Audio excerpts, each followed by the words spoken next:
တောင်းတော့ရ89ခုဝါကောလာဇန်10ရက်ဒီနေ့မှာဘုရားဒီကကြီးရရှိလို့လည်းရှင်ဝေကျွာအောက်စုရှင်ဝေကျွာလေဦးအောင်စောဝင်းတော်အေးခိုင်တို့ဤတာမတ်အင်းချင်းမေတို့ဤအကိုမောင်အောင်ဝေဖြိုးတီ2024 2025ပညာသင်နှစ်တက္ကသိုလ်ဉာဏ်စာမေးပွဲကိုဖြိုးပေါ်တာမှနှစ်ရှင်းပေါက်ကျေဆိုအောင်မြင်သောကြောင့်နော်ဂုဏ်ပြုပွဲပြုလုပ်တာတော့ဂုဏ်ပြုပွဲပြုလုပ်တဲ့ပွဲနောက်တစ်ခါဘူအိမ်တက်တဲ့ဝေကလာကျင်းပပြုလုပ်တဲ့ပွဲအဲ့တော့သူလည်းတော့မင်္ဂလာတော့မှာဘူဇာစဘူဇနေရနံပူဇော်ထိုက်တော်သူကိုပူဇော်တာမင်္ဂလာလို့ဆိုကြလို့ပဲအခုလည်းဂုံပြုထိုက်သူကိုဂုံပြုတာကလည်းဒါမင်္ဂလာပဲနောက်သူရဲ့အောင်မြင်မှုတွေကိုဒါအတိမတ်ပြုပြီးဂုံပြုပေးတယ်ဆိုတာနော်သူတို့ရဲ့လောက်ရတွေကိုအားပေးရှိပြခြင်းနော်အောင်မြင်အောင်ဆက်လက်ပြီးအောင်မြင်အောင်ဗတ်တဲ့များပါတယ်တိုက်ခါကောင်းလို့အဲ့တော့ဂုံပြုထိုက်သူကိုဂုံပြုပေးတာကလည်းမင်္ဂလာပဲเนาะအဲ့တော့ဒီလိုဂုံပြုထိုက်အောင်ဘလို့အကြောင်းရှက်တွေကြောင့်ဂုံပြုထိုက်တဲ့ကာယရဏသမီးရဏတွေဖြစ်ကြတာလေဆိုရင်အဓိကကတော့တာသမီးတွေကိုထောက်ပံ့ပေးတဲ့မိဘတွေကအဓိကပဲလို့ပဲပြောရမှာပါမိဘတွေကအဓိကပဲမိဘတွေဟာတာသမီးတွေကိုနေတောင်ရောက်ပေးတဲ့ဥယျာဉ်မှုတွေဖြစ်နေလို့တော့ဥယျာဉ်မှုတွေဖြစ်နေလို့အဲ့တော့ကိုတာသမီးတွေအောင်မြင်မှုတွေရနိုင်ကြတယ်အဲ့တော့မိဘတွေဆိုတာနော်မိဘတွေရဲ့ဘုရားလေးပဲဆိုလဲဟလာမကောင်းတဲ့ကောင်းရညွန်လက်အတက်တင်စေနော်အတက်ပညာတွေတင်စေရမှာပဲအတက်ပညာတွေတင်စေပြီးတော့ကိုသားသမီးလေးကိုညီတော်ပြောက်ပေးတဲ့မိခင်ဖခင်တွေဖြစ်ရမယ်အဲ့တော့တချို့မိခင်ဖခင်တွေဆိုတာကိုသားသမီးလေးတွေကိုနော်ငယ်စဉ်အခါမှာအတက်ပညာအလိမ္မာတွေမတင်ပေးကြဘူးနော်ငယ်စဉ်ခါအတတ်ပညာအလိမ္မာတွေမတင်ပေးရင်အဲ့ဒီမိဘတွေကဘာဖြစ်တယ်လဲဆိုတော့ဦးဇင်းတို့မဂဒေဝလင်္ကာပဲဘာပြောလဲဆိုတော့အတတ်ပညာအလိမ္မာကိုငယ်စွာကနေမတင်စေညာမိဘများကတာဣယံတုညီတော်မူခြင်းအဲ့တော့အတတ်ပညာအလိမ္မာတွေကိုငယ်ငယ်လေးကတင်ပေးတဲ့မိဘဖြစ်ရမယ်အတတ်ပညာအလိမ္မာတွေကိုငယ်ငယ်လေးကမတင်ပေးတဲ့မိဘတွေဟာသာသမီရဲ့ရန်သူဖြစ်သွားတတ်တယ်လောဦးဇင်းတို့ဥခေကလေးတွေကြီးကြီးနေတယ်လောဦးဇင်းတို့ကြောင်းပဲဆိုတော့လာပြီးတော့ပါတော့ဂိမ်းနေတာလားဆော့ကြတယ်နော်ဂိမ်းနေတာဆော့မိဘတွေကလည်းကိုယ်သားသမီးတွေပညာသင်တဲ့အရွယ်ကိုဂိမ်းဆော့ပြီးတော့အရှိန်ကုန်ခံတာကိုလက်ခံကြတယ်။အစီဖောက်တာတွေရောဂိမ်းဆော့တာတွေရောဒါတွေကိုလက်ခံပေးနေရောသားသမီးတွေကပညာရေးဘက်တွေစိတ်ဝင်စားတော့ပညာရေးဘက်တွေအားနည်းသွားတယ်။အဲ့တော့ကျောင်းမလာတဲ့ဆရာကအင်းရမယ်။အဲ့ဘယ်ဂိမ်းကြီးဆော့နေတာပဲ။ဘယ်ဂိမ်းကြီးဆော့နေလဲ။ဘယ်လိုအရွယ်တွေဟာပညာတစ်ခုခုတရားနဲ့အရွယ်အဲ့တော့လေအခုဖုန်းနေတယ်မယ်အင်တာနက်နဲ့သုံးနေရတာအတိုင်းအင်္ဂလိပ်စာသင်ကျင်လဲရတယ်ဂျပန်စာသင်ကျင်လဲရတယ်တရုတ်စာသင်ကျင်လဲရတယ်ထိုင်းစာသင်ကျင်လဲရတယ်ဒီတစ်ခုခုလောက်ပါလားတစ်ခုခုသင်ပါလားဒီဂိမ်းနဲ့လာဆော့နေတာပြောတယ်လက်ခါသုံးတာပြောတယ်ရဘူးလာဆော့တာပဲနော်ဘယ်လိုဖြစ်တယ်လဲပြောဦးပဲကွာဘယ်လိုရွယ်ရတနေ့ရပဲ အတက်ပြကြတယ်တရားတင်ပြီးတော့အရှင်ကုန်ရမယ့်အရွယ်မပရမအရွယ်နဲ့ပညာဒုတိယနဲ့အရွယ်နဲ့ဥစ္စာတတိယအရွယ်နဲ့ဘာဝနာဆိုတာလိုပဲပညာဆိုတာအရွယ်ရှိခတ်နော်အရှင်ရှိခတ်တယ်သူ့အရွယ်နဲ့တင်လို့ရတယ်နော်အသက်34တခါလဲမဟာနော်အဲ့ကိုယ်ရဆက်ရတယ်တင်ကျင်มาတယ်ဘွဲအောင်တင်ကျင်มาတယ်ဆိုတော့နော်ဟိုမဖြစ်နိုင်တာမဟုတ်ဘူးမဖြစ်တော့လောရမယ့်အရွယ်မဟုတ်တော့ဘူးသူ့အရွယ်တဲ့သူလောရတာနော်ဦးလေးเจ้าလို့ဆိုရင်နော်เจ้าမရွာခမောင်အေးဆိုတဲ့ကောင်းလေးเจ้าမလာပြီးတော့သူပါလို့ပဲဆိုတော့ဘယ်လက်ချင်းဆိုရင်ဂျပန်တင်တဲ့ပွန်လိုက်ရတယ်နော်သူ့အဖိုးတော်ပြီးသွားပြီonline နေပဲလူကလက်တွေ့တော့ဖြစ်ရတော့ပဲအခုနောက်ထပ်ဘာတင်လဲမသိဘူးညနေပိုင်းဆိုရင်သူရောက်လာပြီးတော့ဓမ္မယုံလဲမယ်အဲ့ဒါ online ကနေအဲ့ဒါသဘောလေးလုံးချပြီးတော့တို့လူလာတင်နေတာတော့ရောမယ်ဆိုရင်ဘုံတော်အင်တာနက်ရှင်းထားပြီဆိုရင်တက္ကသိုလ်တွေအများကြီးရှိတယ်လို့ပဲနော်ကိုလူတွေနဲ့ပညာတွေသင်ယူလို့ရနိုင်တဲ့ခေတ်ရောက်လာပြီနော်အဲ့ဒါကိုဂိမ်းစော့ပြီးတော့အရှိန်ကိုခံရနော်အဲ့လိုတွေမိဘတွေကလည်းဒါတွေကိုလက်ခံထားတယ်အရှိပေါက်တာတွေလက်ခံထားတယ်အဲ့တော့ဒီသားသမီးတွေကပညာရေးဘက်ကိုစိတ်ဝင်စားရတော့နော်စိတ်ဝင်စားရတော့အဲ့တော့မိခင်ဖခင်တွေကအခုသားသမီးတွေငယ်ရွယ်နေတော့မှအတတ်ပညာအလိမ္မာတွေကိုသင်ကြားပေးရတယ်ဟုတ်တော့မကောင်းရတာကောင်းရညွန်လက်အတတ်ပစ္စည်းဆိုတာဒါမိဘတွေရဲ့ဘုရားပဲတော့မိဘတွေကအဲ့ဒီသားသမီးတွေကိုညီတော်ရောက်ပြီးတဲ့သားသမီးတွေဖြစ်အောင်တော့မိဘတွေဖြစ်အောင်ကြိုးစားရတယ်နော်ဆရာကြီးကတော့ပြောတယ်ဘယ်လိုပြောလဲဆိုတော့ဒီဘဝမှာလက်ရှိအနှစ်ခုရှိတယ်နော်ဘာလို့ရမှာလဲဆိုတော့ကိုယ်ဒီကိုမိဘတဲ့တော်အောင်ကြိုးစားကိုယ်ဒီကိုမိဘတဲ့တော်အောင်ကြိုးစားပြီးတော့ကိုကဝိမလာတဲ့တာသမီးတွေကိုကိုထက်တော်တဲ့သူတွေဖြစ်အောင်မြင့်တင်ပေးရမယ်နော်ကိုကကိုမိဘတဲ့တော်အောင်ကြိုးစားမယ်ကိုကဝိမလာတဲ့တာသမီးတွေကိုကိုထက်တော်တဲ့သူတွေဖြစ်အောင်မြင့်တင်ပေးမယ်ဆိုရင်အဲ့ဒီလောကကြီးဟာတိုးတက်တဲ့လောကကြီးဖြစ်လာပါမယ်ကိုကကိုမိဘတဲ့တော်အောင်ကြိုးစားဖို့ကိုသားသမီးတွေလည်းကိုထက်တော်တဲ့လူကြီးဖြစ်အောင်မဖြစ်တည်သေးဘူးဆိုရင်အဲ့ဒီလောကကြီးဟာတိုးတက်တဲ့လောကကြီးမဖြစ်နိုင်ဘူးနောက်တိုးတက်တဲ့လောကကြီးမဖြစ်နိုင်ဘူးနော်အဲ့တော့မိဘတွေဟာသားသမီးတွေကိုယ့်ရဲ့တာသွားမှာကျိုးသွားမှာကိုဘယ်မိဘမှမစိုးရိမ်ဘူးနော်အဲ့ဒါကြောင့်ကိုစာရီမတရားခဲ့တော့လဲကိုသားသမီးတွေစာရီတင်ခဲ့တင်ပြီးတယ်ကိုဆယ်တန်းမအောင်ခဲ့တော့လဲကိုသားသမီးတွေကြားရင်ဟောဆယ်တန်းအောင်လွတ်ရအောင်ဆိုပြီးတော့ဒါထားပေးကြတယ်နော်ထားပေးကြတယ်နော်အဲ့ဒါဘာလို့တာလဲဆိုရင်သားသမီးတွေကိုနော်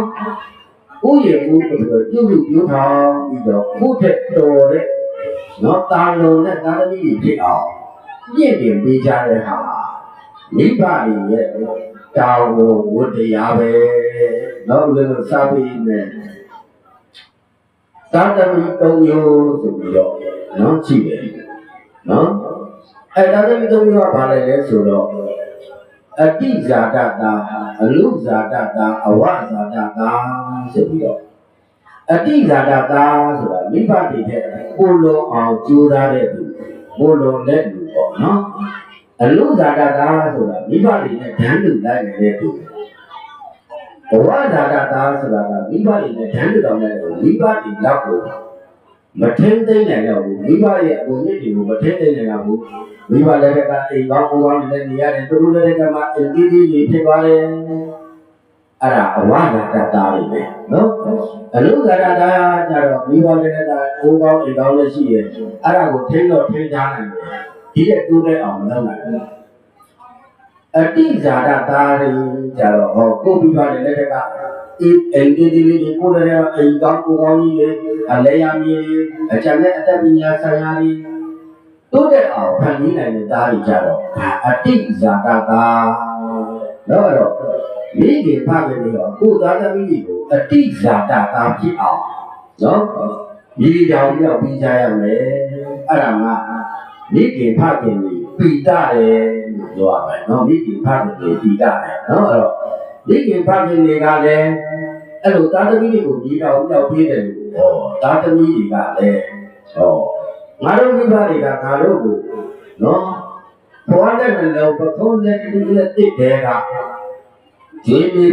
ပြုစုဆောက်ရှောက်လာရှိသေးတယ်တုတ်တင်ခဲ့တဲ့အပြင်ကိုဟောငါတို့ဘဝတကယ်ကိုယေရနာထိုက်တဲ့တားရီတပည့်ကြီးဖြစ်အောင်လည်းမကောင်းတဲ့တာကောင်းတဲ့မြွန်လက်အတက်ပင်စေပေးဝင်ညီရင်ထင်းများကြီးလည်းဟောငါအင်းဆိုတဲ့မိခင်ဖခင်ကြီးရဲ့ဝတ္တရားနဲ့တောင်းဝန်ကြည့်တယ်လို့ဟောငါတို့တာတပည့်ကြီးကလည်းတကယ်ငါတို့အောင်မြင်တဲ့သူဒီဖြစ်အောင်ကြိုးစားရတယ်မိသားစုအတွက်အတုံးဝင်အတုံးအကျတန်ဖိုးရှိတဲ့တားရီတပည့်ကြီးဖြစ်အောင်ကိုယ့်ရဲ့ကြောင်အတွက်အတုံးဝင်အတုံးကြတဲ့တန်ဖိုးရှိတဲ့တားရီတပည့်ကြီးဖြစ်အောင်နောက်ကိုယ်နိုင်ငံအတွက်အတုံးဝင်အတုံးကြတဲ့တန်ဖိုးရှိတဲ့တားသမီးကြီးဖြစ်အောင်နော်ကြိုးစားကြရမယ်နောက်ကြိုးစားကြရမယ်အဲ့တော့ဆရာကြီးဦးအောင်တင်ကတန်ဖိုးဆိုတာကိုတွက်ပြတယ်ဘယ်လိုတွက်ပြလဲဆိုတော့လူအပေါင်းလောက်အားညီပြခြင်းတန်ဖိုးနော်လူကိုလောက်အားနဲ့တွဲလိုက်ရင်တန်ဖိုးမြင့်လာတာပဲနော်လောက်အားရှိရင်အဲ့ဒီလူကမိသားစုတွေလည်းအတုံးဝင်အတုံးကြအတုံးဝင်အတုံးကြတဲ့အရာဟာတန်ဖိုးရှိတယ်နော်အတုံးဝင်အတုံးကြတဲ့အရာဟာတန်ဖိုးရှိတယ်အတုံးဝင်အတုံးဝင်အတုံးမကြတဲ့အရာဟာဘယ်အရာပဲဖြစ်တန်ဖိုးမရှိဘူးနော်အဲ့တော့ကိုယ့်ကိုတန်ဖိုးရှိအောင်ဆိုရင်လူနဲ့အလုံးနဲ့တွဲလိုက်ရမယ်လူနဲ့အလုံးနဲ့တွဲလိုက်ရင်အဲ့ဒီလူကအတုံးဝင်အတုံးကြတဲ့လူကြီးဖြစ်တယ်အတုံးဝင်အတုံးကြတဲ့လူကြီးဟာတန်ဖိုးရှိလားမရှိဘူးလားတော့အောင်လို့ပြောအတုံးဝင်တဲ့လူကတန်ဖိုးရှိလားမရှိဘူးလားတန်ဖိုးရှိတယ်နော်အဲ့တော့ကိုယ့်ကိုယ်မိသားစုအတွက်အတုံးဝင်တဲ့လူရက်ရွာတဲ့အတုံးဝင်တဲ့လူနိုင်ငံအတွက်ငါတို့အတုံးဝင်အတုံးကြတဲ့လူတွေဖြစ်အောင်ကြိုးစားပဲတော့ကြိုးစားပဲငါတို့ဒီပါတွေကငါတို့ကိုမြေတောင်မြင့်တင်ပြီးထားပြီးကိုယ်ပဲဆက်ပြီးတော့ကြိုးစားရမယ့်တာဝန်ကမိမိတာဝန်ပဲเนาะဦးဇင်းတို့မင်္ဂလာတော့မှာကြည့်တယ်အတ္တသမပဏိဒိသမိမိကိုယ်ကိုကောင်းအောင်ထိန်းလို့မတိမ်စေနဲ့စောက်တည်နေကိုယ့်ကိုယ်ကိုကောင်းအောင်ထိန်းတာဟာမင်္ဂလာပဲငါကိုယ့်ကိုယ်ကိုမပြည့်စည်အောင်ထိန်းတဲ့တန်ဖိုးရှိတဲ့သူဖြစ်အောင်ကြိုးစားတယ်ဆိုတာမင်္ဂလာတရားပဲတော့မင်္ဂလာတရားပဲအဲ့တော့ကိုယ့်ကိုယ်ကိုတော့အောင်မြင်တဲ့သူတရားဖြစ်အောင်ကြိုးစားရမယ်အောင်မြင်တဲ့လူတရားဖြစ်ဖို့အတွက်ဦးဇင်းတို့မြတ်စွာဘုရားကအောင်မြင်ကြောင်းတရားတွေဟောကြားခဲ့တယ်နော်ဦးဇင်းလည်းအဲ့ဒါမကြမကြာဟောပြီးတယ်နော်နံပါတ်1ဘာတွေဖြစ်ရမလဲဆိုတော့စန္ဒရှိရမယ်နော်စန္ဒရှိရမယ်စန္ဒဆိုတာဦးဇင်းတို့နော်စန္ဒာဓိပတိတို့စန္ဒိဋ္ဌိပတ်တို့ဆိုတာအဋ္ဌိပတ်ဆိုတာပစ္စည်းအောင်မြင်တဲ့တရားလို့ပြောတာစန္ဒိဋ္ဌိပတ်ပစ္စည်းအောင်မြင်တဲ့တရားစန္ဒရှိရမယ်နော်အခုနော်ဟိုကဂျပန်နိုင်ငံတက်တော့ဘုရားတက်တော့ဟောစန္ဒရှိရမယ်ငါအန်ဖို့အန္တတိနော်ဒါရီအောင်ငါကြိုးစားမယ်စန္ဒပြီးကိုပြရမယ်ဆိုတဲ့စန္ဒရှိရမယ်နော်အဲ့ဒါစန္ဒမရှိတဲ့လူဟာအောင်မြင်မှုမရနိုင်ဘူးငါရနိုင်မှာဘူးငါမလုပ်နိုင်မှာဘူးငါအောင်နိုင်မှာမဟုတ်ပါဘူးဆိုတဲ့စန္ဒတွေမရှိရင်နော်အဲ့ဒီလူကအောင်မြင်မှုကိုမရနိုင်ဘူးနော်အဲ့တော့ငါရရမယ်အောင်ရမယ်တိုးတက်ရမယ်ကြီးပွားရမယ်အောင်မြင်ရမယ်ဆိုတဲ့စန္ဒတွေပြင်းပြနေဖို့လိုတယ်နော်အဲ့ဒါကြောင့်စန္ဒဝတ္တောပညာမကမ္မနာတိစတိစန္ဒဝတ္တောပြင်းပြသောအလိုဆန္ဒရှိသူအားကိဏမကမ္မအဘယ်မည်သောအမှုသည်နာတိစတိမပြီးစည်းမအောင်မြင်ပဲရှိပါအနိတိစတိဧဝပြီးစည်းအောင်မြင်နိုင်သည်သာတော့စန္ဒရှိတဲ့သူဟာ ဘာအိမ်လို့ဆိုအောင်မြင်မှုရနိုင်တယ်နော်နောက်စံလက်ဒီပတ်နောက်ဝရိယတိပတ်ဟောဝရိယနဲ့လည်းနော်ပြည့်စုံအောင်ကြိုးစားရမယ်နော်ဝရိယဆိုတာကြိုးစားတာပါပဲအဲ့တော့ဟိုဂျပန်ပြည်နယ်နေတက်တယ်နော်မှန်တယ်တနေ့ကိုအင်္ဂလိပ်ဂျပန်စာ10လုံးဆိုပါတော့10လုံးရအောင်ဆိုတာ10လုံးနဲ့ထက်တန်တဲ့ကြက်မှန်မှုရှိရတယ်ဘုရားတို့စာတပုတ်ရဖို့အတွက်စာတပုတ်နဲ့ထက်တန်တဲ့ကြက်မှန်မှုရှိရတယ်စာတပုတ်တော့ရကြတယ်စာတပုတ်နဲ့ထက်တန်တဲ့ကြက်မှန်မှုမရှိရင်ကြိုးစားမှုရှိရင်အဲ့ဒီစာရအောင်မဟုတ်ဘူးဒီနေ့ဆရာအလုံး20ပေးတယ်ဟောဂျပန်စာအလုံး20ပေးတယ်အဲ့ဒီအလုံး20ကိုရအောင်အလုံး20နဲ့ထက်တန်တဲ့ကြက်မှန်မှုကြိုးစားမှုရှိရတယ်အဲ့ဒီအလုံး20ရအောင်ကြက်မှန်မှုကြိုးစားမှုရှိရင်တော့အဲ့အလုံး20ကရလာမှာမဟုတ်ဘူးเนาะအဲ့တော့ဝရိယနဲ့တိဆောက်ရတာလို့เนาะစာတပုတ်ရအောင်ဆိုရင်စာတပုတ်နဲ့ထက်ကန်တဲ့ကြက်မှန်မှုရှိရတယ်အဲ့ဒီကြက်မှန်မှုရှိရင်မရဘူးတော့ဒီလိုဒီအင်္ဂလုံးဖြစ်လာတယ်ဆိုတော့အဲ့ဒီအင်္ဂလုံးဘာလို့ဖြစ်လာတာလဲဆိုတော့လောက်အားတွေကြိုးစားမှုတွေလည်းရောက်လာကြိုးစားမှုတွေတုတ်ကြည့်တာလောက်အားတွေတုတ်ကြည့်လိုက်နော်ကြိုးစားမှုတွေလောက်အားတွေတုတ်ကြည့်လိုက်ရတယ်ဒီအိမ်ဆိုတာဖြစ်လာမှာမဟုတ်ဘူးနော်ကြိုးစားမှုတွေနှုတ်ကြည့်လိုက်ရတယ်အဲ့ဒီအိမ်ဆိုတာမဖြစ်တာဘူးအဲ့တော့ပြောမယ်ဆိုရင်လောကကိုအလှဆင်တဲ့အတင်းပဲကြိုးစားမှုပဲနော်ကြိုးစားမှုတွေနဲ့လောကကိုအလှဆင်ရတာကိုလည်းကြိုးစားမှုတွေနဲ့အလှဆင်ရတာပဲလောကီမှာပဲဖြစ်ဖြစ်လောကုတ္တရာမှာပဲဖြစ်ဖြစ်နော်ကြိုးစားမှုမရှိဘဲနဲ့ဘယ်တရားမှမအောင်မြင်နိုင်ဘူးနော်ကိုကျင်တရားတွေကောင်းအောင်လဲကြိုးစားရတာပဲကိုအတတ်ပညာတွေဉာဏ်ပညာတွေတက်အောင်လဲကြိုးစားရတာပဲအဲ့တော့ကြိုးစားမှုဝိရိယရှိရမယ်နော်ဝိရိယရှိရင်လည်းအဲ့ဒီကအောင်မြင်မှုရနိုင်တယ်နော်နောက်တစ်ခါစိတ်ဒိဋ္ဌိပတ်ဟောစိတ်ဓာတ်ကလည်းပြောရမယ်ဆိုရင်ရော့ရဲရဲနဲ့နော်ဖြစ်နေလို့မရဘူးစိတ်ဓာတ်တွေကလည်းခိုင်မာနေရမယ်စိတ်ဓာတ်တွေကလည်းပြတ်သားနေရမယ်နော်ပြောပဲဆိုစိတ်ဓာတ်တွေကပြတ်သားမရှိဘူးငါဒါလုပ်မယ်ဆိုရင်မလုပ်ရမှာလို့မလုပ်ရမှာလို့သွားမယ်ဆိုပြီးတော့နာရင်ပြန်တဲ့ဟောစိတ်ဓာတ်တွေကမပြတ်သားဘူးစိတ်ဓာတ်မပြတ်သားတဲ့လူကလည်းအောင်မြင်မှုမရနိုင်ဘူးတော့စိတ်ဓာတ်မပြတ်သားတဲ့လူကရှေ့ဆက်မသွားတော့ဘူးနောက်ရေးနဲ့ပြန်ဆုတ်နေတယ်စိတ်ဓာတ်ပြတ်သားတဲ့လူကလည်းရှေ့ကိုဆက်တိုက်သွားတယ်အောင်လုပ်မယ်နော်အဲ့တော့စိတ်ဓာတ်ပြတ်သားတဲ့စိတ်ဓာတ်တွေမပြော့ညံ့ဘူးဆိုတဲ့လူလည်းအောင်မြင်မှုရနိုင်တယ်အဲ့တော့အောင်မြင်ခြင်းတဲ့လူကစိတ်တွေကြောက်ပြီးတော့ရှောင်ဖြစ်နေလို့မရဘူးနော်စိတ်ဓာတ်တွေမြင်မာရမယ်စိတ်ဓာတ်တွေပြတ်သားရမယ်အဲ့ဒါလည်းအောင်မြင်တဲ့တရားပဲအောင်မြင်တဲ့တရားပဲနောက်တစ်ခါဝိမာန်တိတ်တိပတ်တဲ့နော်ဝိမာန်တိတ်တိပတ်ပညာတွေစူးစမ်းစစ်ချင်တဲ့ဉာဏ်ပညာတွေအားကောင်းရမယ်တော့ပညာတွေအားကောင်းတဲ့လူပဲအောင်မြင်မှုရနိုင်တယ်နော်ဒါလုံးတင်လားဒါမလုံးတင်ဘူးလားဒါကျိုးသားတင်လားဒါမကျိုးသားတင်ဘူးလားဒါအကျိုးရှိမှလားဒါအကျိုးမရှိဘူးလားစင်ကြင်တဲ့ဉာဏ်ပညာတွေရှိတဲ့လူတွေကလည်းအောင်မြင်မှုရနိုင်လားမရနိုင်ဘူးလားအောင်မြင်မှုရတယ်လေဒါအခုဥပဒေပြလိုက်တဲ့စန္ဒဝရိယစိတ်ဓာတ်ပညာတွေတဲ့ကျိုးသားတယ်ဆိုရင်နော်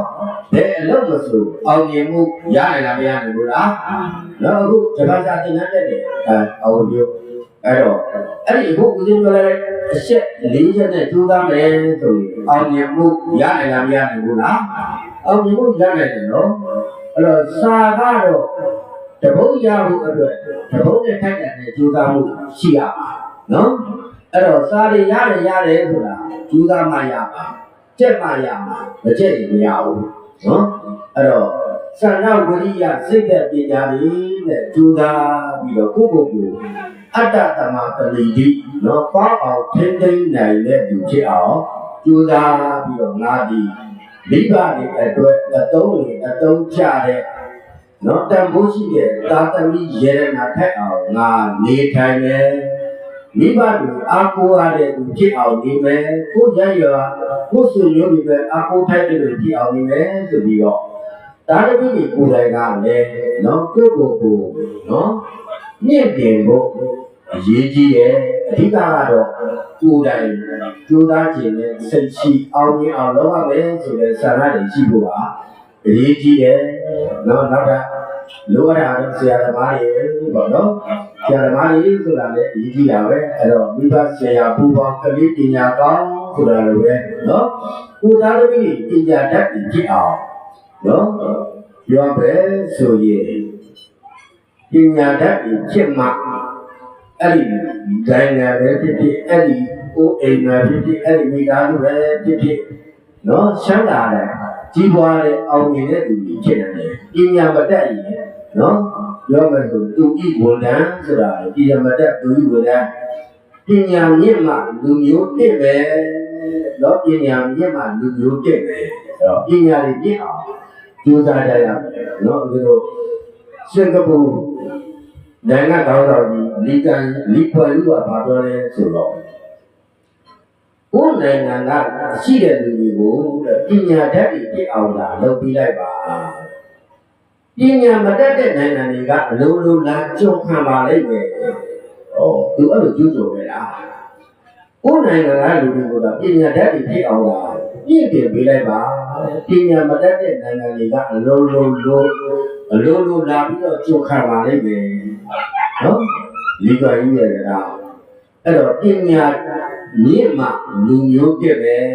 အဲ့တော့ပညာတွေမြင့်မှနော်အဲ့တော့တာယာတိုးတက်တဲ့နိုင်ငံတစ်ခုမိသားစုတစ်ခုရက်ရွာတစ်ခုဖြစ်နေတယ်နော်ရက်ရွာတစ်ခုကြည့်ပေါ့ပညာမဲ့တဲ့လူတွေများတဲ့လူတွေပညာရှိတဲ့လူတွေများတဲ့ရွာနဲ့မတူဘူးငြိမ်းချမ်းတာယာတိုးတက်မှုမတူဘူးပညာမဲ့တဲ့ရက်ရွာလူတွေကရက်ဆက်ကြမယ်နော်အသိဉာဏ်တွေဖြိုးကြဘူးပညာတက်တဲ့ရက်ရွာတွေရဲ့လူတွေက